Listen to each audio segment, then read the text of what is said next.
వాక్యంలోని మనం కొన్ని విషయాలను మనం ధ్యానించుకుందాం. లూకా సువార్త 12వ అధ్యాయం 22వ వచనం నుంచి చదువుకుందాం. అంతటా ఆయన తన శిష్యులతో ఇట్లనెను, ఈ హేతువు చేత మీరు ఏమి తిందుమో అని మీ ప్రాణమును గూర్చేనను ఏమి ధరించుకుందుమో అని మీ దేహమును గూర్చేనను చింతింపకుడి. ఆహారము కంటే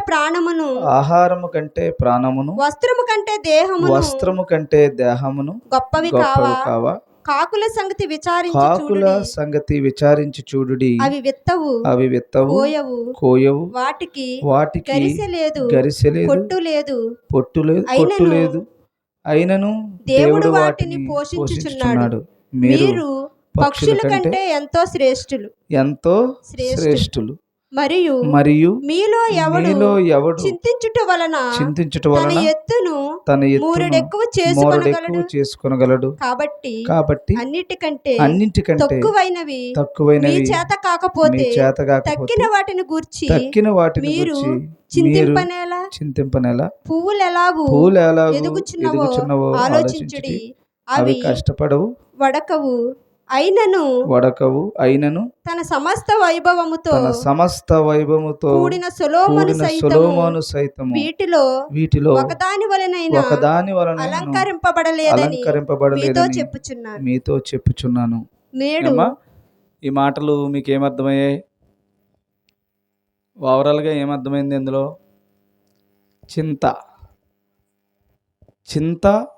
చింతించకండి అనేది ఈరోజు మనం నేర్చుకుంటున్నాం.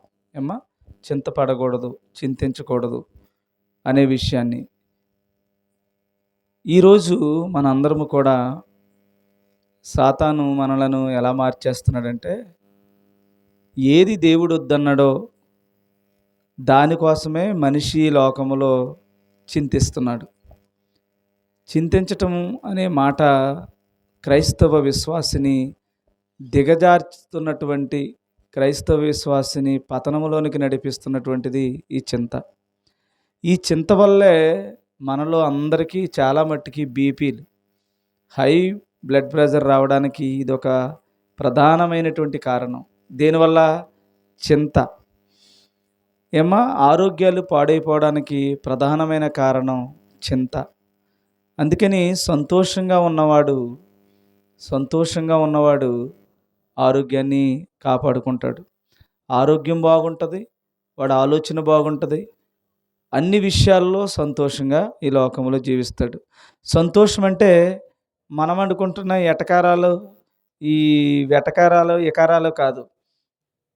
భౌతిక సంబంధమైన లేక పరలోక సంబంధమైన విషయాల ఎడల ఒక మనిషి ఎలా ఉంటాడంటే, పరలోక సంబంధమైన విషయాలలో వచ్చిన శ్రమలు వాటిలోనూ కూడా సంతోషమే ఉంటుంది. భౌతిక సంబంధమైన విషయాలలో ఇది లేదు అన్నా కూడా వాళ్ళకి ఏముంటుంది? సంతోషమే ఉంటుంది, కానీ చింత ఉండదు. అందుకని వారి కొరకు శిష్యుల దగ్గర ఈ మాట చెప్తున్నాడు అనమాట యేసుప్రభు.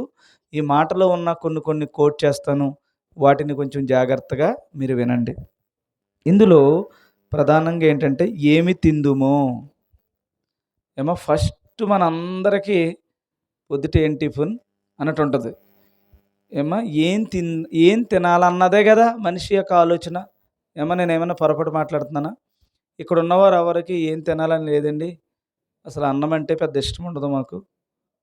అసలు తాలింపు వేయకపోయినా పర్లేదు, ఉప్పు వేయకపోతే ఇంకా మంచిది అనుకున్న వాళ్ళు ఎవరైనా ఉన్నారా? చెప్పండి. ఉంటే నేను ఏదో అనుకుంటున్నాను, నా జ్ఞానంలో చెప్తున్నాను. మీ జ్ఞానంలో ఏదన్నా ఇదేంటండి బాబు, అసలు మా ఊరోళ్ళు అసలు తిండే తినరు అని ఏమనంటే, పోనీ ఓహో నేను అనవసరంగా పొరపాటుగా మాట్లాడానేమో అనుకుంటాను.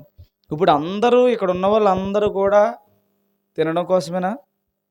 తింటారా తినరా? తింటారా తినరా? తింటున్నారా? ఓకే. అందరూ ఏమి తిందుమో అన్నది ఆపండి చాలు. దీని దగ్గర ఈ పాఠం జరిపోయేలా ఉంది. ఏమి తిందుమో అన్న దృష్టి, కాన్షియస్ మీ అందరికీ ఉందా, ఎవరికైనా లేదా? ఏమో చెప్పండి. ఇంట్లో ఉన్న భర్తను ఒకసారి ఆలోచించండి. ఏమింది ఏముంది, ఏది అది గాయ అన్న వాళ్ళు ఉన్నారా? ఉన్నారంటారా? ఉంటే హ్యాపీ. తిండి విషయంలో చింత లేకుండా ఉంటే తినడం, లేకపోతే లేదు. తిండి విషయంలో నాకేమీ పెద్ద మ్యాటర్ కాదు. తిండి విషయంలో నాకు ఏ విధమైన ఏదో ఒకటి ఉంటుంది, ఎలాగో ఏదో ఒకటి తిందాంలే, దాని గురించి పెద్ద ఏమీ విషయం కాదని దాని గురించి ఏమాత్రము దిగులు లేకుండా ఉన్న వాళ్ళు ఎవరైనా ఉన్నారా? ఉంటే చాలా ధన్యులు. ఏమా ఏమి తిందుమో అనే చింత మీ మధ్యన ఉండకూడదు అని దేవుడు చెప్పాడు. అందుకని ఈ రోజు నుంచి తిండి గురించి ఆలోచించకండి. తిండి ఎక్కడికి పోదో వస్తుంది. ఏమా రెండో మాట ఏంటంటే ఏమి చదవండి అమ్మా. మీ ప్రాణం అంటే తినకపోతే ప్రాణం ఏమైపోద్ది? తినకపోతే ఏమవుద్ది? ఇప్పుడు ప్రాణం ఏమైపోద్ది? 10 రోజులు తినలేదనుకో బకెట్ అన్ని తినేస్తాం కదా.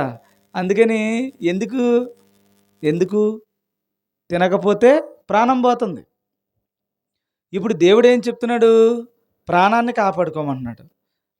ప్రాణాన్ని కాపాడుకోమన్న దేవుడే మళ్ళీ అంటున్నాడు ఏం తిందుమో అనే చింత ఎలా అంటున్నాడు. మరి తినకపోతే నేను బ్రతకనేలా కదా. ఈ పాయింట్ మీరు బాగా గుర్తుపెట్టుకోవాలి, సరేనా? ఇప్పుడు తింటేనే కదా బ్రతుకుతాడు. తినడం మానేస్తే బ్రతుకుతాడా? మరి దేవుడు ఏంటి ప్రాణంను కాపాడుకో తప్ప తిండిని కాపాడుకోవద్దు, తిండి గురించి ఏమి నువ్వు చింతించొద్దు అంటున్నాడంటే ఏంటి ఇక్కడ విషయం? ఓకే, తిన్నావు, పొద్దుట టిఫిన్ చేసావు, మధ్యాహ్నం భోజనం చేసావు, రాత్రికి ఏమో దద్దోజనం తిన్నావు, ఏదో మొత్తానికి తిని నీ ప్రాణాన్ని అంటే నీ యొక్క మనస్సుని తృప్తిపరుచుకున్నావు. ఎన్ని సంవత్సరాలు బ్రతుకుతావు? ఎన్ని రోజులు బ్రతుకుతావు? చనిపోయిన వాళ్ళందరూ తిండి తినక చనిపోతున్నారా? తిండి తినకే అనారోగ్యాలు వస్తున్నాయా? తిండి తినకే మనిషి కోల్పోతున్నాడా? ఏమ్మా ఒకసారి ఆలోచించేద్దాం. మీకు చాలా ఫేవరెట్ సబ్జెక్ట్ ఇది. ఏమ్మా మీకేంటి, ఎవరికైనా కోటి విద్యలు దేనికోసమంట? కోటి విద్యలైనా చేస్తాడంట. దేనికోసం? బొవ్వ కోసం. కాబట్టి బొవ్వ అంటే మనకు ఎంత ఇష్టమో. కష్టపడి పని చేయడం అంటే కష్టం, కానీ ఆ మధ్యాహ్నం భోజనం చేసినప్పుడు హాయిగా ఉంటుంది ప్రాణం. ఆ తర్వాత తినేసే టైం అంటే మనకు ఎంతో బాగుంటుంది. కష్టపడకుండా తినేదైతే ఇంకా బాగుంటుంది. అలా మనిషి తినడానికి ఎక్కడ రుచులు ఉన్నాయి? చాలామంది అంటూ ఉంటారు పలానా దిక్కుని గారెలు బాగుంటాయి, పలానా చోట మాంసం బాగుంటుంది, పలానా దిక్కుని చేపలు బాగుంటాయి. ఒకళ్ళు చెప్తూ ఉండేవారు మాట్లాడితే ధవళేశ్వరంలో చేపలు బాగుంటాయని. ఎక్కడి నుంచి? ఇక్కడి నుంచి ఈ ఏరియా నుంచి ఎక్కడికి వెళ్ళేవాడు? ధవళేశ్వరం వెళ్ళాడు పొద్దున్నే చేపలు తేవడానికి. అలాగనమాట. అలా నడిపిస్తూ ఉంటుంది. సో ఇప్పుడు దేవుడు అంటున్నాడు తిండి కోసం చింతపడకయ్యా, నీ ప్రాణమును గురించి మాత్రమే చింతపడన్నాడు. అప్పుడు మనిషి అంటున్నాడు తిండి తింటేనే కదండి ప్రాణం వచ్చేది, అందుకని తిండి బాగా తింటున్నాను అంటున్నావు. సరే తిన్నావు, ఎన్ని సంవత్సరాలు బ్రతుకుతావు? మహా బతికితే 70. ఇంకా నువ్వు ఎంతో జాగ్రత్తగా తిని ఏమాత్రము కూడా లోటుపాటు లేకుండా ఆరోగ్యపరమైన మంచి ఫుడ్ తీసుకుంటే ఒక 100 సంవత్సరాలు బతుకుతావేమో. 100 తర్వాత ఏమవుద్ది ప్రాణం? 100 తర్వాత ఏమవుద్ది ప్రాణం?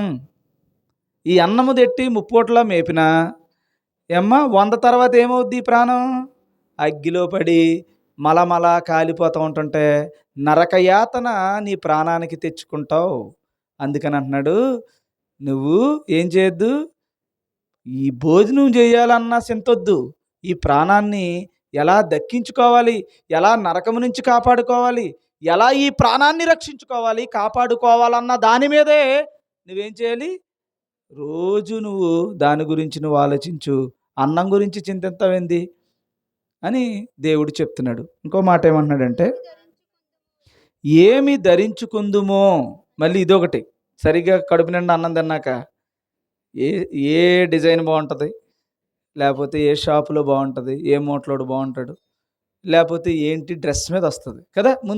ముందు కడుపు నిండా తినాలనుకుంటాడు మనిషి. తినిన తర్వాత ఫస్ట్ కోరుకునేది ఏది? బట్ట కోరుకుంటాడు. సో ఏమి ధరించుదుమో అని మీ దేహమును గూర్చి అయినను చింతపడకండి. అంటే మన శరీరం అందంగా కనపడాలని, మన శరీరానికి ఏది ధరిస్తే ఏది బాగుంటుంది, ఏ కలర్ బాగుంటుంది, ఏ కలర్కి ఏ కాంబినేషన్లో ఉండే చెవిలీలు పెట్టాలి, ఏ స్టడ్స్ పెట్టాలి, ఏ హెయిర్ స్టైల్ వేయాలి, ఏమ్మా ఇలాంటివన్నీ ఒక కాంబినేషన్ అనమాట. అలాగే జీన్ వేసి టీ షర్ట్ వేసి ఏమ్మా అదేంటది ఇన్ని పూలు పెట్టుకున్నాం అనుకో ఏమ్మా ఇంకా అందరూ నవ్వుతూ ఉంటారు అనమాట. అంటే కాంబినేషన్ దేనికి వేయాలో దానికి మాత్రమే వేయాలి. కాబట్టి ఇప్పుడు ఏమవుతుంది, ఏమి ధరింతుమో అన్న చింత నీకు ఉండకూడదు అన్నాడు. ఓకే, ధరించావు, ఈ శరీరానికి బాగా కనపడ్డావు, కనపడినంతకాలం ఏమ్మా ఇస్త్రీ లేని షర్ట్ వేయలేదు, ఏమ్మా చక్కగా కద్దర వేసుకున్నావు, చక్కగా జడ్జగా బ్రతుకో, శరీరాన్ని ధరించావు. ఈ శరీరానికి ఏమ్మా ఏం ఏం ఏం ఎన్ని ఎన్ని సంవత్సరాలు కాపాడతావు? ఎన్ని సంవత్సరాలు? అది 70, 100. తర్వాత ఈ శరీరం ఇది మహిమ శరీరంగా మార్చుకోకపోతే ఇది మట్టి పాలైపోయి నీ జీవితం అంతా ఏమైపోద్ది? అగ్నిపాలు అయిపోతుంది. కాబట్టి నువ్వు ఏమి ధరించుతువో అన్న దాని మీద దృష్టి పెట్టకు, ఏమి తిందామన్న దాని మీద దృష్టి పెట్టకు, నీ ప్రాణమును ఎలా కాపాడుకోవాలన్న దాని మీదే దృష్టి పెట్టు. తర్వాత ఎందుకంటే ఆహారము కంటే ప్రాణమును, వస్త్రము కంటే దేహమును చాలా గొప్పే కదా అన్నాడు. ఇప్పుడు దేన్ని కాపాడుకోవాలి, మనం దేని మీద దృష్టి పెట్టాలి? ప్రాణాన్ని కాపాడుకోవాలి, శరీరాన్ని కాపాడుకోవాలి. శరీరాన్ని కాపాడుకోవడం ఏంటి? శరీరాన్ని కాపాడుకోవడం ఏంటి? శరీరం మట్టిలో పోద్ది కదా, దీన్ని ఏం కాపాడతాం చెప్పండి. అందుకనే మనకి మధ్యలో ఎక్కువ చెప్పడానికి కూడా ఉంటలే, మళ్ళీ అన్నీ గుర్తొస్తుంది, మళ్ళీ మిమ్మల్ని అడిగి చెప్పే లోపల టైం వేస్ట్ అని. ఇక్కడ ఏమవుతుంది, దేహమును కాపాడుకోవడం అంటే ఏంటి?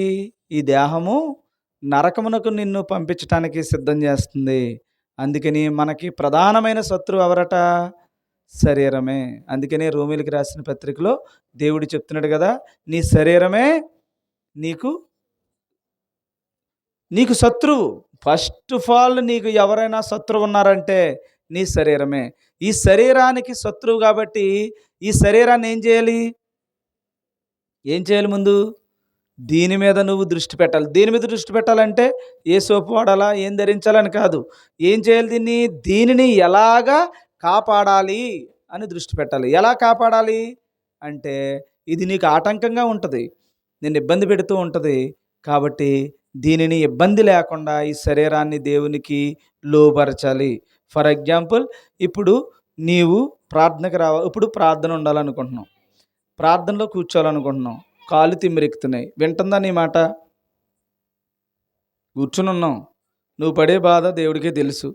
ఏమ్మా నువ్వు అసలు ముగించమనడానికి ప్రధానమైన కారణం ఏది? మెయిన్ కారణం ఏది? ఒకసారి ఆలోచిద్దాం. మీకు అసలు మీరు ఇంత ఆర్తనాదాల కారణం ఏంటంటే కూర్చోలేక. ఫస్ట్ లెగితాక ఉండదు ఇందులో. కొంతమందికి తెగించిన వాళ్ళు లెగిసేస్తారు, అది వేరే సంగతి. జనరల్గా కూర్చున్నవాడు కూర్చున్నట్టు అలాగ ఉండాలి. కాళ్ళు తిమ్మిరి లెక్కుతాయి, బాధ కలుగుతుంది. ఇప్పుడు ఇంతకీ ఎవరారు నిన్ను లేపేద్దామని, నేను రెచ్చగొట్టేస్తుంది ఎవరని? శరీరమేనా? శరీరం. ఇప్పుడు నీ ప్రాణం కావాలా నీకు? నీ శరీరం బాధపడతాం కావాలా? ప్రాణాన్ని రక్షించుకోవాలా నరకం నుంచి? నీ శరీరానికి సుఖపెడతాం కావాలా?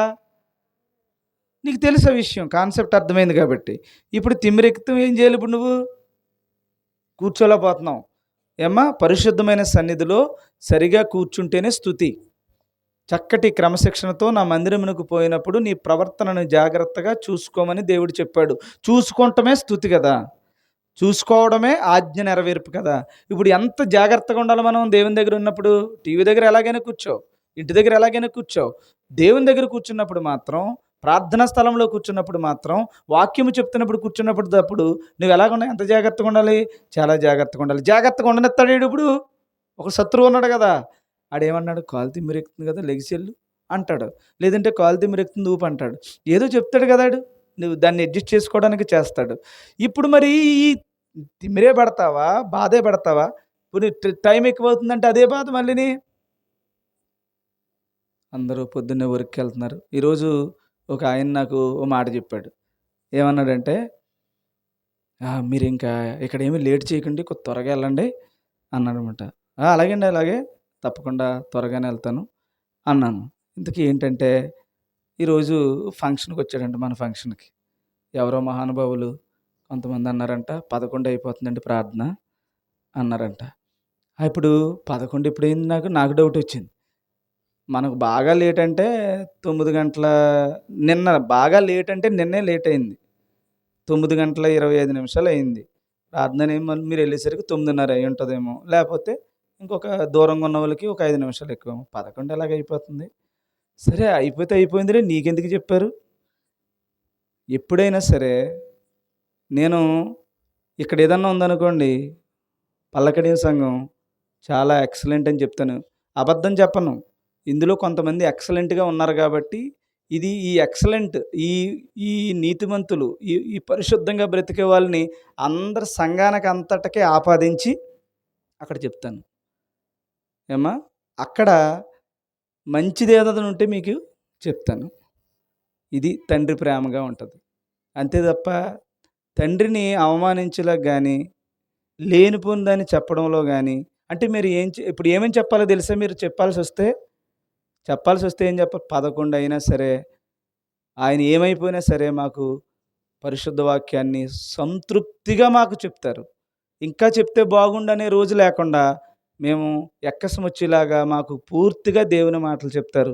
ఎంత టైమైనా మాతోనే ఉంటారు. మాకు వాక్యం చెప్తారని ఏమ్మా ముందు శిరస్సుని గౌరవించుకోవాలి. శిరస్సును గౌరవించుకోవాలి.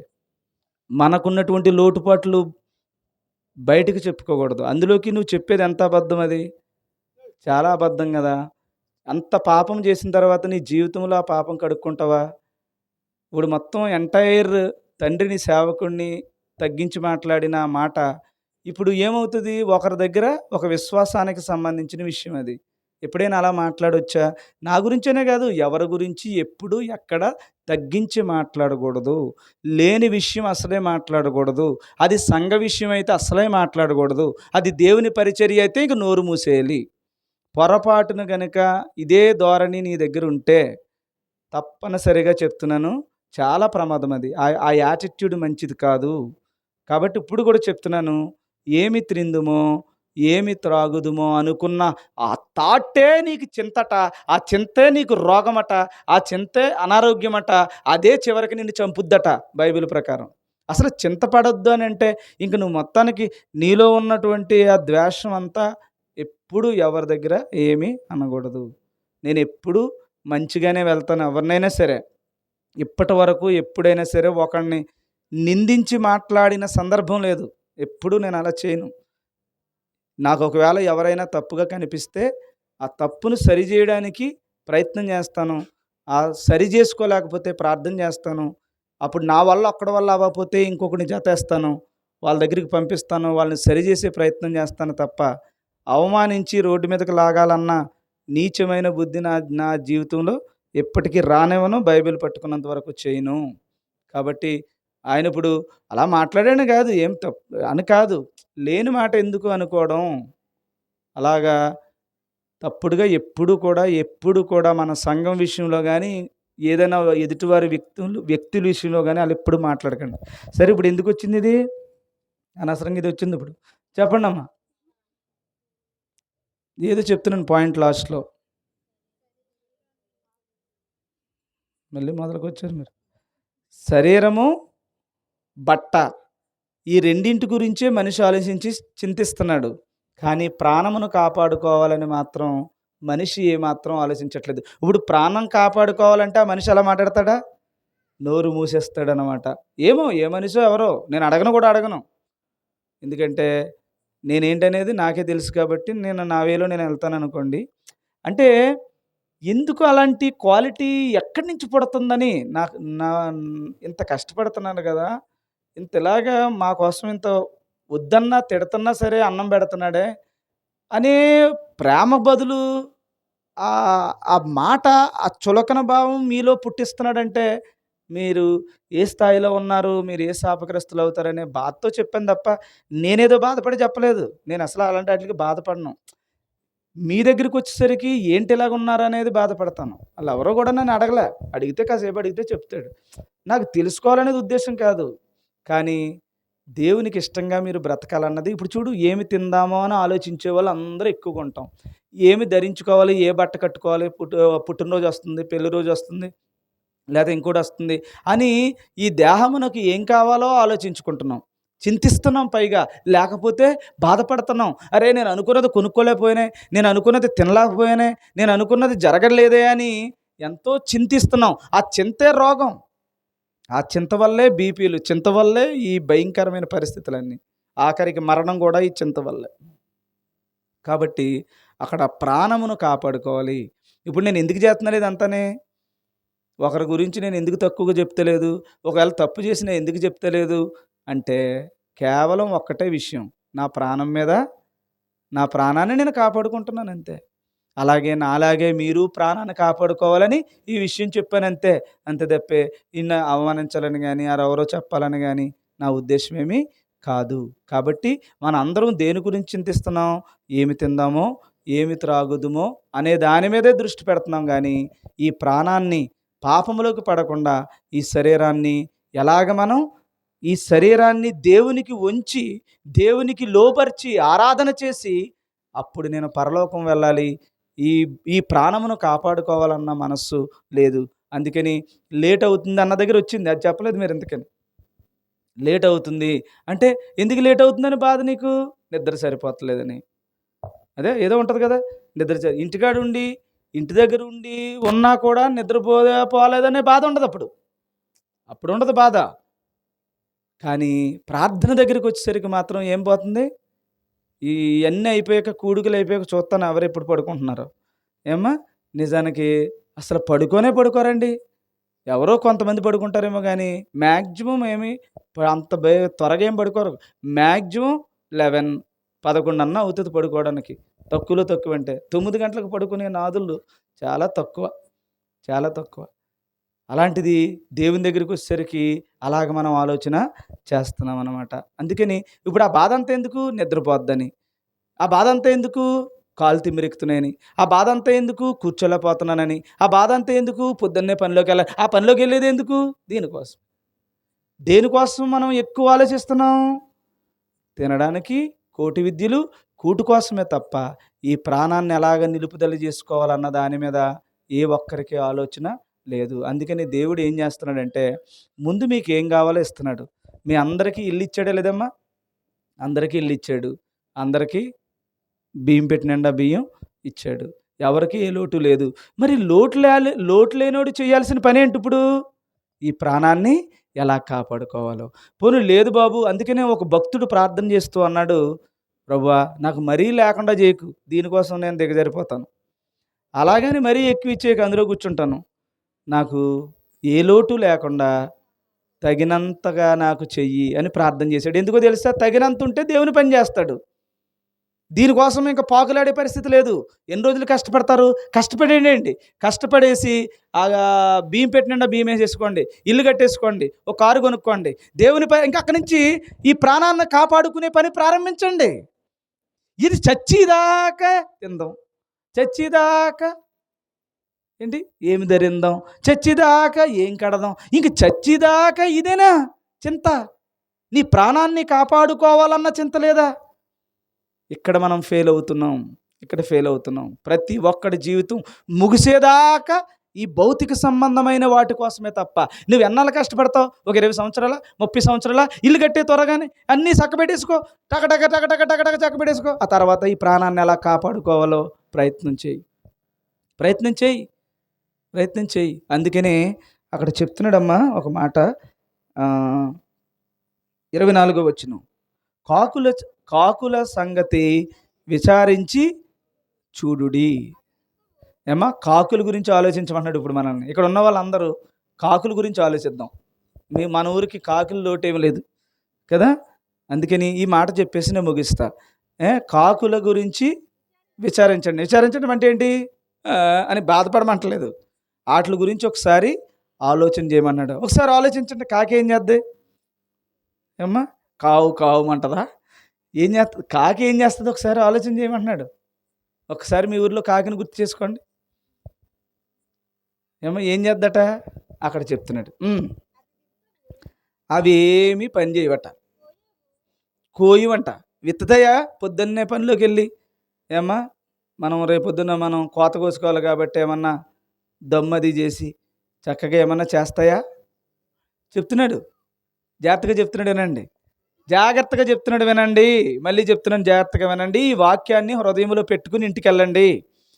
ఏమ్మా, తినడం కోసం, ధరించడం కోసం చింతించకండి. ఈ రోజైనా కాకిని చూసైనా బుద్ధి తెచ్చుకోండి అని మనకు చెప్తున్నాడు మనిషి కోసం. వీళ్ళు ఎంతసేపు శిష్యులు ఏం చేస్తున్నారంటే, టైం అయిపోతే భోజనం అయిపోయింది టైం అంటున్నారు. వీళ్ళు టైం అయిపోతుందని కంగారు పడిపోతున్నారు అన్నమాట. వాళ్ళని చూసి చెప్తున్నటువంటి మాట ఇది. గుర్తుపెట్టుకోండి, వాళ్ళకి చెప్తున్నాడంటే నీకు చెప్తున్నాడు.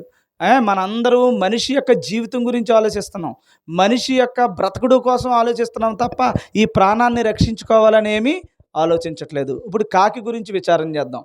ఏం చేస్తాడంట? కాకి ఏం చేస్తుందంటే అది ఏమీ విత్తదట, విత్తదంట, కోయదంట, పనిలోకి వెళ్దంట. ఎందుకని అది పనిలోకి వెళ్దంట? దేనికోసం? తినడం కోసం పనిలోకి వెళ్దంట. మరి ఏం తింటారండి? ఏం తింటారు? భలే చెప్తున్నారు మీరు అని మీరు అనుకోవచ్చు. మరి దేవుడు చెప్తున్నాడు, దేవుడు చెప్పాడంటే ఆకాశం రివర్స్ అయిపోవాలి, కానీ అది జరగకుండా ఉండదు, జరగకుండా ఉండదు. అది చెప్పాడా జరిగి తీరద్దంతే. కాకట అది ఏమీ తనకు సంబంధించినంత వరకు ఏ విధమైనటువంటి దానిని విత్తదట, అది కోసుకోదట. అంటే ఏం లేదమ్మా, ఏంటది? గరిసె ఏంటమ్మా? అదే గరిగిలాగా. చదువు. కొట్టలేదు అయినను. అందరూ చదువుతున్నారమ్మా, బైబిల్ తీసారా? ఎన్నో వచ్చినది? 20. వెనకాల అలా ఊరికే తీసారా?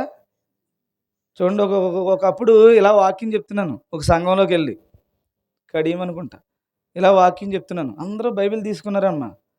తీసుకునేసరికి నేనేమో మార్కు సువార్త చెప్తున్నాను, ఏదో మార్కు సువార్తలో గుడ్డివాడి గురించి ఏదో చెప్తున్నాను. చెప్పే లోపల చాలా సిన్సియర్గా కూర్చుంది అమ్మాయి, అలా చదువుతుంది, అంత చేస్తుంది. చదువమ్మా అనగానే నాకు దగ్గరే ఉంది కదా, ద్వితీయోపదేశకాండం తీసింది. ఇంతకీ ద్వితీయోపదేశకాండంలో పెట్టింది అంతే, వాళ్ళు చదువుతున్నట్టు అలాగా అంటుంది అంతే. ఇంతకీ ద్వితీయోపదేశకాండంలో ఎందుకు ఉంటుంది మార్కు సువార్త? అప్పుడు అనిపించింది అనమాట, ఓహో చూసే వాళ్ళందరూ చూస్తాం కాదు అని నాకు అప్పుడు డౌట్ వచ్చి ఇప్పుడు మళ్ళీ అది గుర్తొచ్చింది. అందుకని మీరు ద్వితీయోపదేశకాండం తీసారా అమ్మా? ఏదొస్తే తీసి అంటే మరి తీయపోతే మళ్ళీ నామోసు కదా, అంతే. అదే అలా చూస్తూ ఉంటారనమాట. అందుకని నేను మీకులాగా నేను తీయలేను బైబిల్, మళ్ళీ చెప్తున్నాను. నేను చదువుకుంటూ పోతాను, పలానా దిక్కున ఉంటుంది అనేది తప్ప మీరు ప్రాక్టీస్ దేనికి చేస్తున్నారు? టక తీయడంలో ప్రాక్టీస్ చేస్తున్నారు. మీరు నాకంటే స్పీడ్గా తీయగలుగుతారు, కానీ నాకు ఇలాగ చెప్పలేరు. నేను చెప్పేది ఆ మాటల అర్థం నేను చేసుకుని నేను చెప్పగలను. ఇది నా స్కిల్. మీ స్కిల్ ఏది? తీయడంలో స్కిల్. కొంతమంది మేనేజ్ చేయడంలో స్కిల్ ఉంటుంది అనమాట. సో ఎందులో ఉన్నారా అనేది జాగ్రత్తగా చూడండి. ఇప్పుడు కాకి ఆ వచ్చినవి ఎంతో చెప్పండి, అంత తీయలేని వాళ్ళు తీయండి, అక్కడ ఉన్నదాన్ని అండర్లైన్ చేసుకోండి. ఈరోజు ఈ పాఠం చెప్పారైనా బైబిల్ పక్కన కొంచెం పెన్సిల్తో రాసుకోండి. ఏమ్మా, మీరు బైబిల్ చదివారనడానికి, అది మీకు గుర్తుండడానికి. అదే ఏదో మనకి ఇది ఏంటది ఇస్త్రీ చేసుకుని లోపల షర్ట్ పెట్టినట్టు కాకుండా చక్కగా బైబిల్ నెలగాలి. మీరు బాగా చదువుతున్నారనేది దానికి అదే గుర్తు. ఎలా ఉన్నదో అలా జిప్పు పెట్టి జాగ్రత్తగా చేయడానికి మీకు ఏమీ రాదు పరలోకం. అంత పవిత్రంగా కాపాడకండి, అది బాగా గుండెల్లో వేయండి. ఏమ్మా, చదవండి. అయినను దేవుడు పోషించుచున్నాడు. ఏంటమ్మా? అవి విత్తవు, కోయవు, వాటికి గరిసె లేదు, కొట్టలేదు, అయినను దేవుడు వాటిని పోషించుచున్నాడు. మీరు పక్షుల కంటే ఎంతో శ్రేష్ఠులు. ఎంతో శ్రేష్ఠులు. అక్కడ ఏం చెప్తున్నాడమ్మా ఒకసారి చూడండి.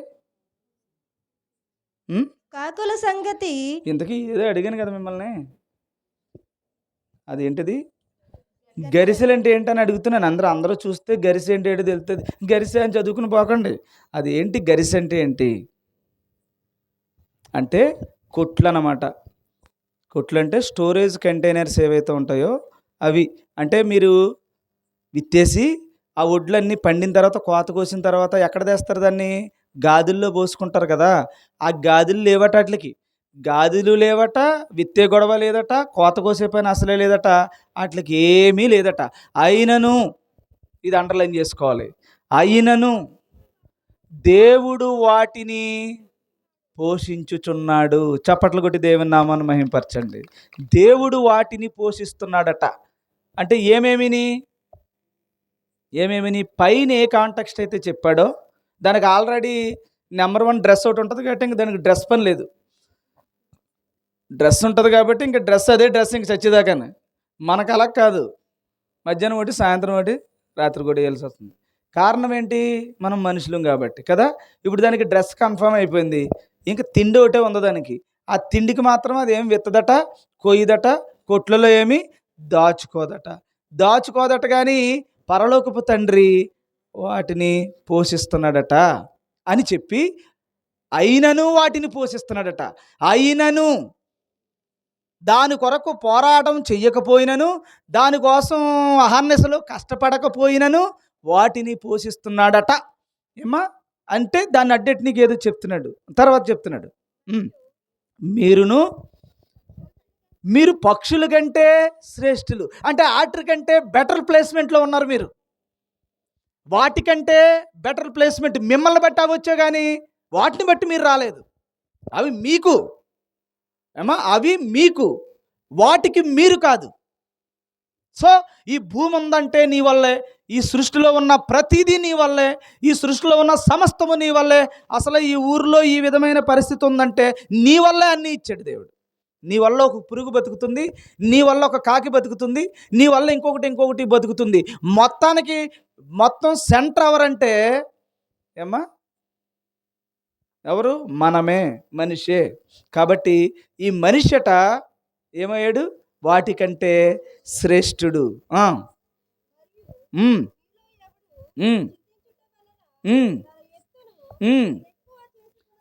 అప్పుడు అంటున్నాడు, అంటే ఇప్పుడు దేం చెప్పినట్టు? అవి ఎలాగైతే వాటిని పోషిస్తున్నానో నువ్వు చింతించి తగలడినంత మాత్రాన నువ్వేమన్నా కొంచెం జానడు ఎక్కువ పెరుగుతావా? కొంచెం ఏమన్నా పెంచగలవా? అంటే కొద్దిగా ఎక్కువ తినగలవా? లేకపోతే ఇంకేదన్నా చేయగలవా? లేకపోతే ఓ సంవత్సరం పెంచుకోగలవా? ఓ సంవత్సరం తగ్గించగలవా? ఏం చేయగలవు నువ్వు తినడం వల్ల? తాగడం వల్ల ఏం చేయగలుగుతావు? నువ్వు బట్టలు ధరించడం వల్ల నువ్వు సాధించింది ఏంటి అని అడుగుతున్నాడు అన్నమాట.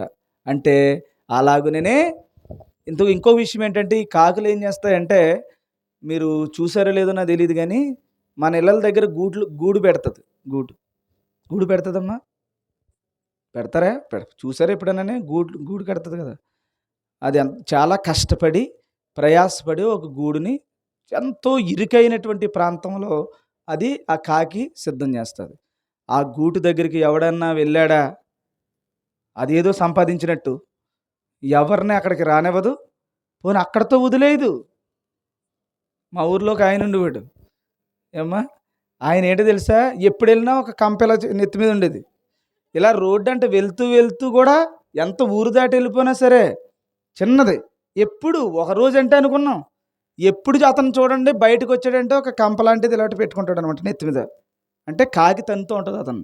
ఎప్పుడో గూడు లాగాడు. వాళ్ళ ఇంటికాడ మామిడి చెట్టుకి సంబంధించిన ఆ గూడు ఏదో లాగాడని ఆ కాకులు అతను చూస్తే చాలు ఎప్పుడూ వెంటాడుతూ ఉంటుంది అనమాట. మేము ఏంటర్ బాబు ఏంటి నవ్వుకుంటూ ఉండేవాళ్ళం. నాకు బాగా గుర్తుంది. దేనికోసం ఇంతకనే? కాకి. అలా పెట్టినా కాకి అలా తిరుగుతూనే ఉండేవి. ఒకటి కాదు మళ్ళీని ఫ్రెండ్స్. వాటికి కీ అందంటే చాలు మొత్తం వాళ్ళ సైన్యం అంతా రెడీ అయిపోతుంది. అంతెందుకమ్మా, ఒక ఈ వీధిలో ఒక గుడ్డు కుక్క ఉందనుకోండి, అంటే పెద్దదైపోయి ఉంటాయి కొన్ని కుక్కలు. దాని బాధ ఏంటంటే ఏది చప్పుడైనా ఏదో జరిగిపోతుందని కంగారు పడిపోద్ది. దానికి సరిగా కనపడదు కదా. ఎందుకంటే నేను ఎందుకు బాగా చెప్తున్నానంటే, మా వీధిలో నేను ఏంటంటే వాటికి అన్నీ పెడతా ఉంటాను. ఒకటి ముసలి కుక్క ఉంది. ఆ ముసలి కుక్క ఏం చేద్దంటే, ఆ దూరంగా ఏదన్నా చిన్న చప్పుడు అయింది అనుకోండి, ఆడు తెలిసినోడైనా ఆళ్ళోడైనా తెల్లదు కదా దానికి, అది ఓయ్ అంటుంది అనమాట. అది మురుగుతుంది. అనగానే అక్కడెక్కడో ఉంటాయి మిగతా కుక్కలు, అన్నీ వచ్చి రౌండ్ వేసి అని కరిచేస్తాయి ఇది చేసిన పనికి. తీరా చూస్తే ఆడవడో ఆ వీధికి సంబంధించినోడే. ఇది చేసి కుయ్యి అంటది అంతే. ఇది ఏమి వెళ్దాం, ఎక్కడికి వెళ్దాం. మొత్తానికి అవన్నీ వచ్చి అండి కరుస్తాయి అనమాట. ఇలాగ ఎంతమందిని రక్షిస్తున్నానో నేను ఆ టైంకి వెళ్ళి అనగానే ఇది మనోడేనా అనుకుంటుంది. అప్పుడు అలాగా చప్పుడు అవుతే చాలు కొంపలు ముంచేస్తుంది అది. పోనీ దాన్ని కొడదామా అంటే ఏం లేదు, దాని దగ్గర చూపు కనబడతలేదు, స్కిన్ అంతా ఊడిపోయి ఉంటుంది. దాన్ని ఏం కొడతాం? కానీ నష్టానికి కారణం మాత్రం ఆ కుక్కే. మిగతా వాటికి ఏం చేస్తుందా, ఇది కుయ్యి అనగానే దడదడలాడిచ్చేస్తున్నాయి ఆ కుక్కలు, మొత్తం రౌండ్ అప్ చేసేస్తున్నాయి అనమాట. పిల్లల్ని, చిన్నపిల్లల్ని, ఒక సర్టైన్ ఏజ్ వచ్చినటువంటి వాళ్ళని రౌండ్ అప్ చేసేస్తున్నాయి. సో నేను ఇక్కడ కూడా కాకి ఎప్పుడైతే అరిసిందో మొత్తం ఆ సరౌండింగ్లో ఉన్నటువంటివన్నీ కూడా వచ్చేస్తాయి. ఆ గూడు దగ్గరికి వెళ్ళనివ్వవు, ఏం చేసినా ఊరుకోదు. ఇంకా పట్టుకుందంటే మామూలుగా ఉండదు కాకితోని. అలాగా ఆ గూటిని కాపాడుతుంది కదా, కాపాడుతుంది. కానీ మీరు ఆశ్చర్యంగా చూసారో లేదో తెలియదు కానీ గుడ్డులో ఉన్నటువంటి పిల్ల కొంచెం పెద్దదై కొంచెం రెక్కలు వచ్చిన తర్వాత ఆ గూడిని అదే పీకేస్తుంది. ఆ గూడిని ఏం చేస్తుందంటే నెమ్మదిగా ఇంకా మళ్ళీ ఆ గూటిలోకి, మళ్ళీ ఒక తల్లి చేసిన గూటిలోకి పిల్ల ఉండదు. ఇంకా తర్వాత పిల్ల తల్లి అయితే మళ్ళీ తల్లి కడుతుంది. అర్థమవుతుందా మీకు? చాలా జాగ్రత్తగా వినండి. తల్లి మా నాన్నగారు కట్టారు ఇల్లు అని అక్కడ ఉండదు. అది మన దరిద్రం మనమే. అర్థమవుతుందా? మా నాన్నగారు సంపాదించారు, ఎంత సంపాదించారు అంత. ఈ పేరెంట్స్ ఏం చేస్తున్నారంటే పిల్లలకి కడుతున్నారు. వాడేమో అంతా చింత. దేనికి చింత? ఏం తిందాం, ఏం తగ్గదు ఇంట్లో ఉండి, అమ్మ రాత్రికి ఏం వండుతావు అని సోఫాలో పడుకుని, అలాగే మనిషి ముగ్గిపోయి మనిషి అలాగే పతనమైపోతూ ఉన్నాడు. కాకిని చూసి నేర్చుకోండి అని చెప్తున్నాడు అన్నమాట దేవుడు. అది ఏం చేస్తుంది, తన బిడ్డలో ఒక సర్టైన్ ఏజ్ వరకు చదివిస్తున్నారు పిల్లల్ని. వెరీ గుడ్, బాగా చదివించండి. లేదు వాళ్ళకు ఒక భవిష్యత్తు ఏర్పాటు చేస్తున్నారు, చెయ్యండి. ఒకరోజు ఆ తండ్రి ఇలా చెయ్యి పట్టుకుని కొద్ది రోజులు అలా నడిపిస్తాడు. వదులుతాడా? ఇంక అతనే నడిచేస్తాడు. అతని బదులు ఏం చేస్తాడమ్మా? వదిలితేనే నడుపుతాడు. నువ్వు ఎప్పుడు వదలకుండా ఎత్తుకునే ఉండు, నాడు ఎప్పటికీ నడ్డ. ఇంకా ఏమ్మా అలాగే ఎత్తుకుని అన్నం పెట్టాలి. నువ్వు 20 సంవత్సరాలు కూడా ఎత్తుకునే ఉండాలి. ఎందుకని? చిన్నప్పుడు నడిచి పాకి అన్నీ నువ్వు దగ్గరుండి ట్రైనింగ్ ఇస్తేనే ఆడు చెయ్యి వదిలేస్తేనే నడుస్తాడు కదా. అలా చెయ్యి వదులుతావు. ఆ తర్వాత నెమ్మదిగా అలాగా మనిషిని కావాల్సినప్పుడు సపోర్ట్ చేస్తావు. సైకిల్ తొక్కుతున్నప్పుడు కాసేపు పట్టుకుంటావు, సరిగ్గా తొక్కుతున్నాడనే సరికి వదిలేస్తూ ఉంటావు, పడిపోయేసరికి మళ్ళీ పట్టుకుంటావు. ఒకసారి పెద్దోడు అయిన తర్వాత సైకిల్ తొక్కుతున్నాడు అనుకో, సైకిల్ పెట్టుకుంటావా వెనకాల పరిగెట్టి. ఇప్పుడు మన దరిద్రం ఏంటంటే ఆడు ఎదిగిపోయినా ఆడుకోవడానే, వాడికి సంబంధించిన కష్టమే, వాడికి సంబంధించింది అన్నీ చేసుకుంటూ వస్తున్నాం. చివరికల్లా ఏమవుతున్నారంటే పతనమైపోతున్నారు అనమాట. కాకి అయితేనట ఆ రెక్కలు వచ్చి అన్నీ వచ్చిన తర్వాత అదేం చేస్తుంది, మొత్తం ఆ తల్లి అయ్యేసరికి మాత్రం మళ్ళీ తన గూడు తన కట్టుకోవాల్సిందే. అందుకని కష్టపడడం మనిషికి నేర్పించి ప్రయాసపడి అన్నీ చేసిన తర్వాత వాడు తన ప్రాణాన్ని కాపాడుకోవడం నేర్పించాలి. గుర్తుపెట్టుకోండి, తన ప్రాణాన్ని ఈ జీవన విధానంలో ఒక కాకి తన పిల్లలకి నేర్పించేది ఏంటంటే తన జీవితాన్ని తను నిలబెట్టుకోవడం. మనకు చెప్తుంది ఏంటంటే దేవుడు తన ప్రాణాన్ని తన కాపాడుకున్నట్టు కొరకు మనం కూడా మన బిడ్డలకు ఏమి నేర్పించాలి? ఆయన బోధలోను శిక్షలోను పెంచాలి. మనం ఏం చేస్తున్నామంటే మనం ఏది చేశామో పిల్లలు కూడా అదే చేస్తున్నారు. చిన్నప్పుడు రే డబ్బులు అక్కడ పడేకురా, జాగ్రత్తరా అని నువ్వే మొడలో గిరగరా 4 మెలికలేసి తిప్పేస్తావు. ఆడేం చేస్తాడు? ఆ డబ్బు మీద అంత మమకారం. ఎప్పుడైనా నువ్వు తొక్కవనుకో ఆ డబ్బును చూసే ఏమంటావు? ఏ బాబాయ్ అంటావు. ఆడేమంటాడు? రేపు పొద్దున్న ఎక్కడ దాన్ని డబ్బులు దొక్కుతేని బాబాయ్ అండి ఎక్కడ నేర్చుకున్నారా బాబు అంటే మీ అమ్మగారు మీ నాన్నగారు నీకు నేర్పించావు. అదే ప్రార్థనకి వెళ్ళరమని అంటే వెళ్ళినన్న ఈరోజు పనిలోకి వెళ్ళొచ్చు అని దువ్వేసి పంపేస్తున్నావు నువ్వే క్యారేజ్ ఎట్టేసి. ఏమ్మా అందుకని ఆవిడ ప్రాణాన్ని కాపాడుకుంటున్నాడా? బువ్వ తెచ్చుకుంటాకి వెళ్తున్నాడా? ఎన్నాళ్ళు తెచ్చుకుంటాడు బువ్వ తెచ్చుకోవడమేనా జీవితాంతం అని? ప్రాణాన్ని కాపాడుకునే పని ఏమి వాడికి నువ్వు నేర్పలేదు. అందుకనట కాకెట అలాగా పిల్లలకి నేర్పిస్తుందట. కాకెట ఏది విత్తదట, ఏది కోయిదట, ఆ జీవిత కాలంలో బ్రహ్మాండంగా పోషిస్తున్నాడట దేవుడు. మరి నిన్నెందుకు పోషించడు? నీకు కావలసినవి అన్నీ ఎక్కడికి వెళ్ళినా ఏ పని చేసినా దేవుడు నీకు సమృద్ధినిస్తాడు. నీ జీవితాన్ని ఉన్నతంగా దేవుడు తీర్చిదిద్దుతాడు. ఎప్పుడు తెలుసా? ఈ ప్రాణమును రక్షించుకోవాలన్న బుద్ధి జ్ఞానములు నీకున్నప్పుడు. అర్థమవుతుందా? అలా దేవునికి ఇష్టంగా బ్రతకడంలో మనం ఎంతో ధన్యులుగా, పరిశుద్ధులుగా, పవిత్రులుగా బ్రతకడంలో ఎలా ఉండాలమ్మా? తినడం విషయంలో కానీ లేకపోతే బట్ట ధరించుకోవడం విషయంలో కానీ, ఈ జీవితంలో ఇక్కడ ఇల్లు కట్టుకోవడం విషయంలో కానీ చింతించకు, దానికోసం ప్రయాసపడకు, దానికోసం అహర్నిశలు రాత్రి పగలు లెక్కలేసేయకు. దాంట్లో నేను ముగిసిపోద్ది నీ జీవితం.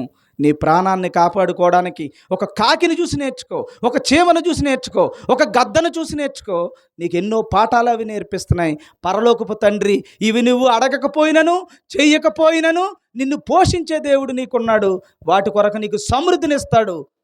ఏమా, ఎవరు అపోస్తలుడు కాకముందు, శిష్యులు కాకముందు వారికి సమృద్ధిగా ఏమిచ్చాడు? ముందు సమృద్ధిగా వలలు పిక్కటిల్లేటట్టుగా సంపద ఇచ్చాడు. ఆ తర్వాత నన్ను వెంబడించమన్నాడు. దేవుడు తప్పకుండా మీకు కావలసినవన్నీ దేవుడు ఏర్పాటు చేస్తాడు. మిమ్మల్ని ఏమీ ఇబ్బంది పెట్టడు. కానీ నువ్వు దాని గురించి చింతించుకో. అది లేదని చింతించుకో, ఇది ధరించాలని చింతించుకో, నీ ఇంట్లో స్టోరేజ్ లేదని చింతించుకో. నీవు మాత్రం ఈ ప్రాణాన్ని కాపాడుకోమని దేవుని చెప్తున్నాడు. అవన్నీ మానేసి దేవునికి విరుద్ధంగా మనం బ్రతుకుతున్నాం.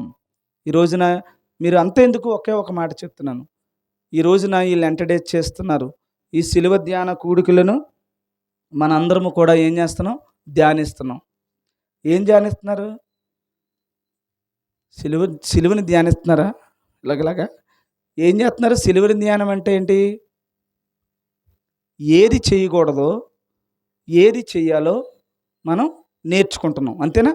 నేర్చుకుని ఈ శ్రమలో దాగి ఉన్న, అంటే శ్రమ అంటే ఏంటి? శ్రమ ఏంటి?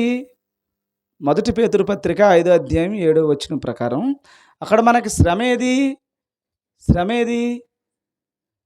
మన సహోదరులకి కూడా శ్రమ కలుగుతుంది గనుక, ఆ మాట చదవమ్మా, ఉందా?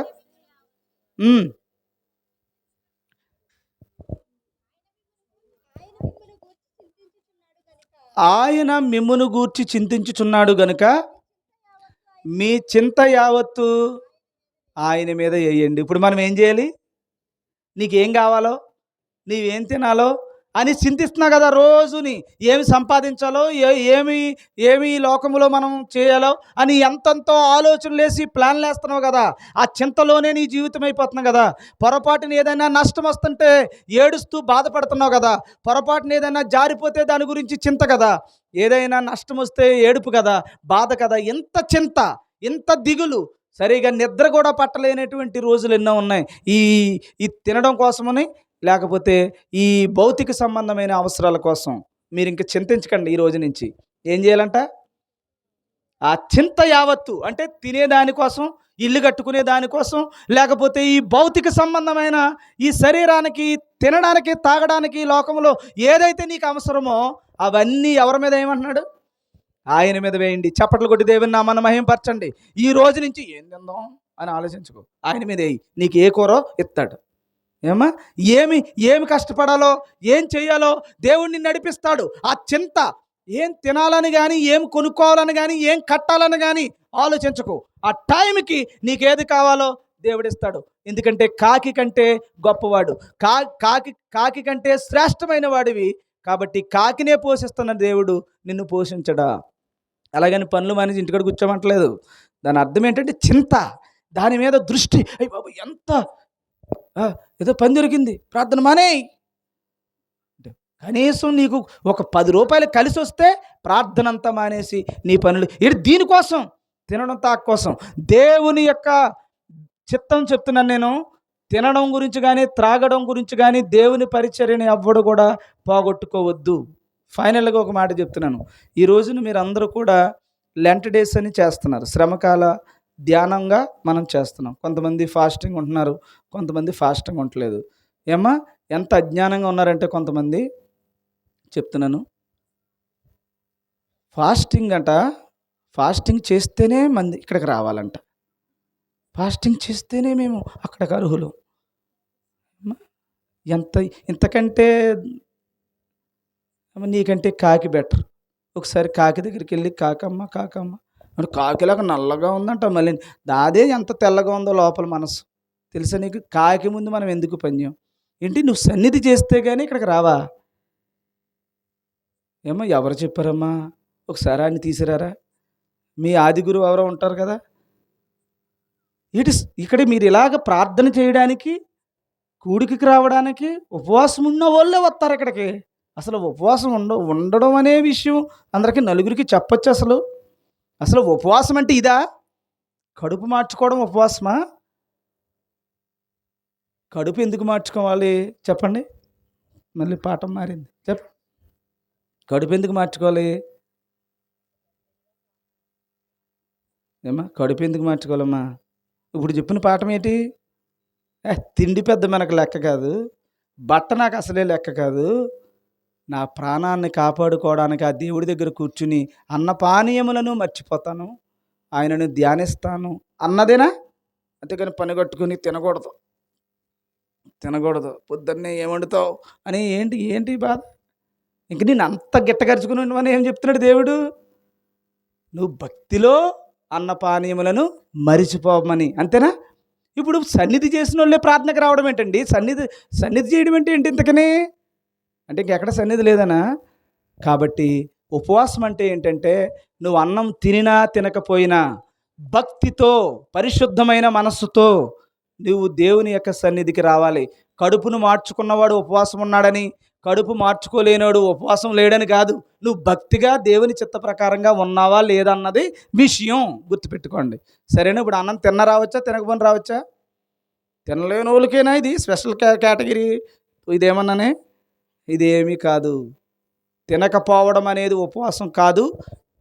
తినడం వలన ఉపవాసం, ఇది ఉపవాసం కాదంటాకి లేదు. తినకపోయినా నువ్వు భక్తి, తినకపోయినా వాక్యానుసారంగా నడుచుకోవడమే నాకు ఇష్టమైన ఉపవాసం అని యెషయా గ్రంథం 58వ అధ్యాయం మనకి చెప్తుంది. సరే, ఇప్పుడు తినకపోవడం అనే విషయం కాదు. ఎవరైనా ఈ కూడికలో పాలు పంచుకోవచ్చు. తర్వాత ఈ సన్నిధి 40 రోజులు చేసేవాళ్ళు భర్తలతో మాట్లాడకూడదంట. మరి ఇదో దరిద్రం. భర్తలతో అసలు మాట్లాడకు, ఈరోజు సన్నిధిలో ఉన్నానంటావా? ఆ 41వ రోజు నుంచి మాత్రం భర్తలతో మాట్లాడతావా? అసలు అమ్మ మీకు దండం పెట్టేస్తాను. ఎవడమ్మా మీ ఆది గురువు? ఒకసారి నాకు చూపిస్తే దండం పెట్టుకుంటాను నేను కూడా. ఎవరు నేర్పారమ్మా? నాకు అసలు చాలా భయమేస్తుంది మిమ్మల్ని చూసి. భర్తలతో మాట్లాడతలేదా? మరి ఆ ఇంటికి ఎందుకు వెళ్తున్నారు? వెళ్ళిపోండి, ఇంక చర్చిలో ఉండండి. తాళాలు వేసేస్తాం మేము. ప్రార్థన ఉన్నప్పుడు తీస్తాం, అప్పుడు వద్దురు. కానీ భర్తలతో మాట్లాడకపోవడం ఏంటమ్మా? అంటే దాని అర్థం ఏంటంటే భర్తతో మాట్లాడితే ఈ పవిత్రమైనటువంటి కార్యం, పుణ్యకార్యం పూర్తవదు. మేము చాలా పవిత్రం అంటే అది కాదు. భర్తతో తిరగడం వలనో, భర్తతో మాట్లాడడం వలనో, భర్తతో శారీరకంగా పాల్గొవడం వలనో అపవిత్రత కాదు. ఏది అపవిత్రత తెలుసా? ఏది దేవుడు చెప్పాడో అది చేయకుండా ఈ భూమిని పట్టుకుని దరిద్రమైన పనులన్నీ చేస్తున్నా చూడు, అది అపవిత్రత. అపవిత్రత ఏది ఇంతకని? దరిద్రమైన పనులు, దరిద్రమైన ఆలోచనలు, దరిద్రమైన కార్యాలన్నీ చేస్తున్నా చూడు, అవి అపవిత్రత. అంటే భర్తతో మాట్లాడటం పవిత్రం. అది భర్తతో కాపురం చేయడం అనేది పవిత్రం. అది దేవుడు అన్నాడు. ఏమి చెప్పాడు తెలుసా? వివాహము అన్ని విషయములలో ఘనమైనది, అది దేవుడు ఆజ్ఞ. అది చెయ్యకపోతే పాపం. అది అర్థమవుతుందా? ఎవరైనా సరే భర్తతో మాట్లాడకపోయినా, భర్తను దూషించినా, భర్త నువ్వు రావట్లేదు కాబట్టి ద్వేషించినా పాపం. అది అంతే తప్ప భర్తతో ఉంటే పాపం ఏంటండి బాబు? ఎవడు నేర్పుతుంటే రివర్స్లో వెళ్తున్నారు మీరు. అందుకని ఇది తప్పు. అందుకని భర్తతో పాటురా, భర్తతో బాగా మాట్లాడు. ఈ రోజులైనా, ఈ 40 రోజులు మొత్తం ఎప్పుడు మాట్లాడకపోయినా పర్లేదు, ఈ 40 రోజులైనా బాగా మాట్లాడు. దీనికోసం మాత్రం ఎప్పుడు భర్తతో మాట్లాడకుండా ఇది లేనిపోని మళ్ళీ మీరు చేసిన దానికి నాకు తగులుకుంటుంది. నేను చెప్పానేమనుకుని, నేను ఎప్పుడు చెప్పలేదు బాబు. సభాముఖంగా ప్రజలకు తెలియజేస్తున్నా, నాకు సంబంధం లేదు అది. కాబట్టి భర్తతో మాట్లాడకపోవడం అనేది వద్దు. హ్యాపీగా మాట్లాడండి. మీరు ఎలాగుంటారో అలాగుండండి. పవిత్రత కాపాడుకోండి. బూతులు, పోకిరి మాటలు, సరసోక్తులు, వ్యభిచారం, దరిద్రగొట్టుతనం అంతా కూడా మానేయండి. తప్ప అది అపవిత్రత. తప్ప భర్తతో మాట్లాడుతున్న అపవిత్రత ఏంటమ్మా? సో అదో గొడవ. ఇంకేమున్నాయి? ఇంకేం చేస్తున్నారు పైగా ఈ 40 రోజులు మరి ఏమైనా ఉన్నాయేమో చెప్పు చెల్లి. నాకు అక్కడక్కడ ఒక్కోటి ఎక్కడో దిక్కుని తగులుతుంది. అంటే నాకు మైండ్ బ్లాక్ అయిపోతుంది అనమాట. అందుకని ఇంకేమేం చేస్తున్నారో నాకు తెలియదు. కానీ మొన్న ఏమో కవల అరటిపళ్ళు తినరంట. కవల అరటిపళ్ళు తినరు. ఇదేం దరిద్రం అమ్మా, నాకు అర్థం కాదు. కవల అరటిపళ్ళు అయితే 2 వచ్చేది తినాలి. కానీ ఏంటి మీరు ఎలాగున్నారా? మీ పిల్లలు మహానుభావులు ఆ పిల్లలు ఏంటి యవనస్తులు తింటలేదంట కవల పిల్లలు. ఏంటి అలాగ ఇంకా మరి కవల పిల్లలు అంటే ఏంటో మరి నాకు అర్థం కావట్లే. మరి ఇది ఎవరు నేర్పించారో నాకు అర్థం కావట్లేదు. ఏమ్మా ఇదేమీ వద్దమ్మా, దీనికి దండం పెడతాను. మనకి ఏమీ లేవు. ఆఖరికి ఏమ్మా ప్రతి నెల నెలసరైన వాళ్ళు కూడా చర్చి మానేస్తున్నారు. తప్పది. అది శరీర సంబంధమైన క్రియ, అపవిత్రత. శరీర సంబంధమైన అపవిత్రత కాదు. హృదయానికి కొంత చూసావా దరిద్రం, అది అపవిత్రత. అంతే తప్ప ఆ రోజు మానేయడం అనేది పాపం. గుర్తుపెట్టుకోండి. ఎప్పుడు కూడా ఇంకా ఏమైనా తెలకపోతే పాస్టర్ గారు ఇది నేను చేయొచ్చా చేయకూడదని అడగండి, మీకు అన్నీ చెప్తాను. నా దగ్గర వచ్చేసరికి లేట్ అవుతుంది. ఇవన్నీ సరి చేసుకోండి దయచేసి. ఇది ఏంటమ్మా, ఏంటివి కూడికలు? 40 రోజులు చేసే కూడికలు కాదు ఇవి. జీవితాంతం దేవుని యొక్క వాక్య ప్రకారంగా దేవుని సన్నిధిలో నిలిచుండాలని చెప్పేటువంటి శ్రమను ధ్యానించాలి. శ్రమలోనే దాగి ఉంది మేలు. ఏ వ్యక్తి అయినా సరే శ్రమను అనుభవించకపోతే, ఏ తండ్రి అయినా బిడ్డకు శ్రమను నేర్పించకపోతే దరిద్రుడవుతాడు. ఏ తండ్రి అయినా సరే శ్రమను నేర్పించకపోతే పరలోకం అనేది చేరుకోడు. కాబట్టి మన దృష్టి అంతా కూడా ఈ ఆత్మకు నరకములోనికి వెళ్లకుండా, అగ్నిపాలు అవ్వకుండా కాపాడుకోవడానికి నీ జీవితాన్ని వెచ్చించుకో. అందుకని నేను మళ్ళీ చెప్తున్నాను, చిన్నపిల్లలు వీళ్ళందరికీ చెప్తున్నాను, మీరు ఇల్లు కట్టుకోవాలా, కట్టేసుకోండి త్వరగా. దానికోసం ప్రయాసపడాల్సింది ప్రయాసపడిపోండి. కష్టపడి ఇల్లు కట్టుకుంటారో, లేకపోతే బట్టలు కొనుక్కుంటారో, తినేస్తారో, ఏం చేస్తారో చేసేసి 10 సంవత్సరాలు 15 సంవత్సరాలు టకటక చేసి తర్వాత నుంచి సువార్తలోకి రండి. అది తినండి, సువార్తకు పోండి. దేవుడు మిమ్మల్ని పోషిస్తాడు, మీకు కావలసినవి అన్నీ ఇస్తాడు. అంతే తప్ప జీవితాంతం తినడం కోసం, కట్టుకోవడం కోసం ఈ విలువైన జీవితాన్ని పాడు చేసుకుంటే కనుక కాకి కూడా నిన్ను చూసి నవ్వే పరిస్థితి వస్తుంది. కాబట్టి తినడం గురించి కానీ, తాగడం గురించి కానీ మీరేమీ చింతించకండి. ఇందులో చాలామంది పిల్లలు ఉన్నారు, చాలా మంచి వాళ్ళు ఉన్నారు. నేను మళ్ళీ చెప్తున్నాను, పదే చెప్తున్నానంటే దాని అర్థం మీరు అర్థం చేసుకోండి. మీరందరినీ ఒక కాటికి కట్టతలేదు. నేను కొంతమందిని ప్రత్యేకంగా చెప్తున్నాను. వాళ్ళ పేర్లు కూడా చెప్పగలను, కానీ ఎందుకు చెప్పట్లేదంటే ఆవిడ మాకంటే గొప్పదా అంటారని.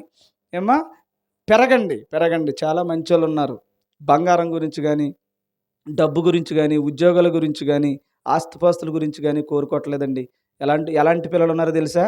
నా భర్త మారాలి, నా భర్త ఏమి సంపాదించలేదో అనవసరం. ఆ భర్త మాత్రం భక్తిగా మారాలని కోరుకునే వాళ్ళు ఎంతోమంది ఉన్నారు. నా దగ్గరికి వచ్చి ప్రార్థన చేయించుకునే వాళ్ళు ఎంతోమంది ఉన్నారు. వాళ్ళు కష్టములో నుంచి దేవుని పరిచర్యకు ఉపయోగిస్తున్న వాళ్ళు ఎంతోమంది ఉన్నారు. వాళ్ళ భక్తి ముందు ఏం జరిపోద్ది? నువ్వు సంపాదించుకున్న సంపాదన అవన్నీ కాలిపోతాయి. పరిచర్యలోకి ఉపయోగపడలేని ₹1 నీకు మిగిలితే నన్ను అడుగు. చిన్నబాబు, నా పేరు చిన్నబాబు కాదు, డాక్టర్ హానుక్ బాబు కాదు నా పేరు, మార్చుకుంటాను. ఇక్కడ ఈ భూమి మీద నువ్వు సంపాదించుకున్నది ఏదైనా తూత్తినీలుగా నీతో సహా కాలిపోద్ది. అది పరిచర్యలోకి ఉపయోగించి దేవుని యొక్క పరిచర్యకు ఉపయోగపడిన రూపాయే మిగులుతుంది. రేపొద్దున అయ్యి బాబోయ్ ఈ విషయం తెలుస్తుంది అంతా అక్కడెద్దును కదా అనుకుంటావు. అందుకని ఏమన్నాడు? పరలోకపు ధననిధిలో సమకూర్చుకోండి. ఇక్కడ సంపాదించుకుంటే ఏమన్నాడు?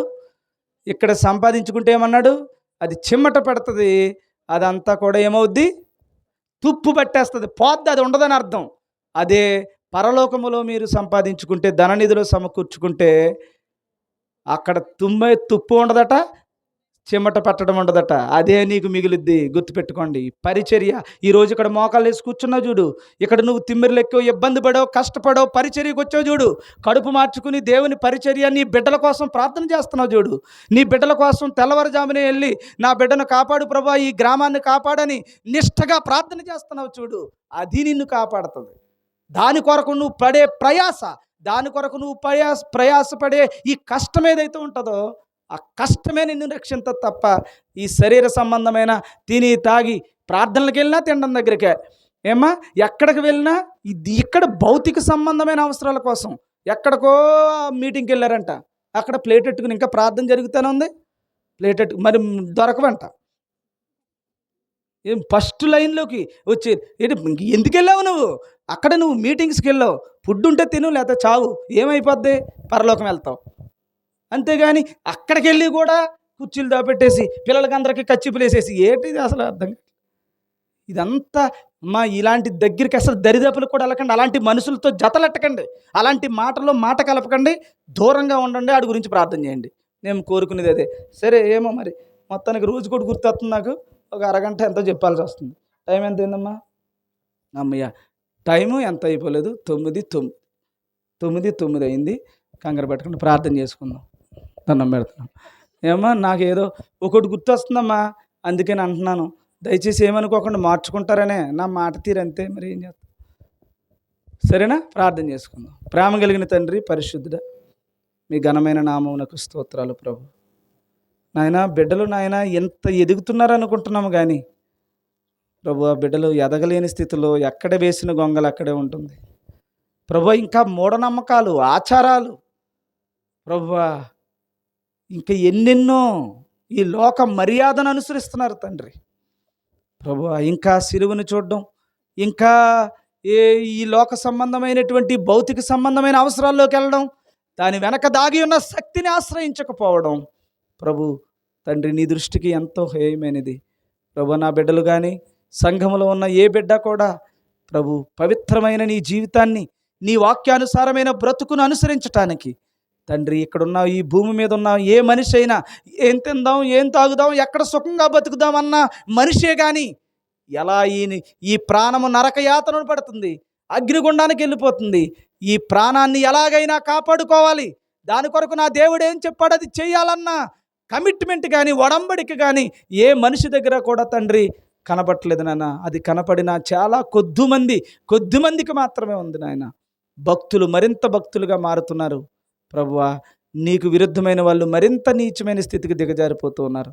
దయతో ప్రభు, సాతాను యొక్క శక్తులను యేసు నామములో తొలగించి ప్రభు, అందరినీ పవిత్రమైన మనసుతో కాకిని పోషిస్తున్న నీవు ప్రభువా, అంతకంటే శ్రేష్టమైన మమ్ములను ఇంకా నాయన పోషించేటువంటి దేవుడు నాయన. 100 ప్రతిఫలం, 30 ప్రతిఫలం, 60 ప్రతిఫలంతో ప్రభువా నాయన, ఎవరెవరి తండ్రి టైంలో నువ్వు ఏదైతే తలాంతునిచ్చావో అట్టి ధన్యతలోకి తండ్రి మమ్మల్ని అందరినీ నడిపించమని, నీ బలమైన నీ దక్షిణాస్తమును ఆపయించమని, ఈ కూడికను ఏర్పాటు చేసుకోవడానికి ప్రభు తండ్రి వారి యొక్క హృదయములను తెరిచిన ఆయన ప్రభు, బలమైన నీ దక్షిణాస్తాన్ని ప్రభు ఆ బిడ్డలపై ఉంచినందుకు స్తోత్రాలు ప్రభువా. ఈ స్థలమందు నిలవబడిన ఆయన నీ సువార్తను ప్రకటించడానికి, గొప్ప కార్యములు తండ్రి ఇక్కడ జరిగించడానికి, అనేకమైన ప్రభు నీ జీవవాక్కులను ప్రభు వారి హృదయంలో నింపడానికి అవకాశం ఇచ్చు. అందరి బట్టి స్తోత్రాలు. ఈ మైక్ ద్వారా అనేక మంది కొన్ని విషయాలు ఆయన నేర్చుకున్నారని నేను అనుకుంటున్నాను తండ్రి. వారిని, వారి కుటుంబాలను ప్రభా, ఈ సంఘం ఆ సంఘం అనే భేదం లేకుండా అందరూ కూడా పవిత్రమైన మనస్సు కలిగి పవిత్రమైన నీ గ్రంథాన్ని చేపట్టి ప్రభు, నీ గ్రంథ ప్రజలుగా మార్చుకుని ప్రభు, పరలోకపు నాయన వారసులుగా అందరినీ నడిపించి, మరి ముఖ్యంగా ఈ గ్రామాన్ని ప్రభు ఆశీర్వదించి దీవించి ఉన్నతమైన స్థితిలో నిలవబెట్టమని యేసు ప్రభు వారి శ్రేష్టమైన పరిశుద్ధమైన నామములో ప్రార్థిస్తూ వేడుకొనుచున్నాము పరమ తండ్రి. ఆమేన్, ఆమేన్.